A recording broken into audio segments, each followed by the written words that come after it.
कंपनियां पैसा political parties को डालने का रास्ता मिल जाएगा उनको और वो डालेंगी। दूसरा कि वो पैसा सच में किसका होगा, कहाँ से आएगा, इसका हिसाब कोई नहीं रख पाएगा। उस टाइम तो अनदेखा कर दिया गया। 5 साल बाद जब अभी कागज बाहर आए हैं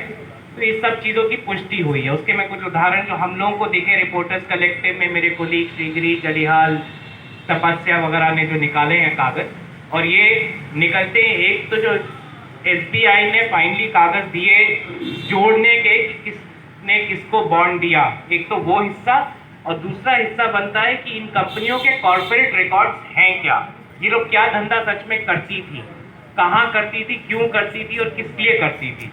उसको जोड़ के जो हम लोग को समझ आया कि ऐसी कई कंपनियां हैं जिन्होंने जिंदगी में कोई मुनाफा नहीं कमाया, 1 रुपया नहीं कमाया, लेकिन पॉलिटिकल पार्टीज को 100 करोड़, 200 करोड़, 300 करोड़ देती चली गई।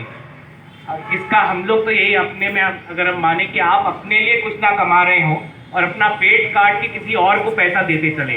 तो ये बहुत सारी कंपनियां ऐसी थी जो 100 करोड़, 10 करोड़, 5 करोड़ बिना एक मुनाफा कमाए या बहुत कम मुनाफा कमाए नुकसान में भी रह के पॉलिटिकल पार्टीज को पैसा दिए जा रही थी साल दर साल। ऐसी कम से कम 16 कंपनियां हमने देखी, जिसमें साफ जाहिर होता है कि उन कंपनियों को अगर पुराने नियम लगे होते तो 20 लाख रुपए से ज्यादा कभी पॉलिटिकल पार्टीज को एक साल में नहीं दे पाती, जबकि उन्होंने दिए 700 करोड़ से ज्यादा रुपए। ये सिर्फ इसलिए क्योंकि सरकार ने नियम बदल दिए थे जहां खोखली कंपनियां भी पॉलिटिकल पार्टी को पैसा दे सकती।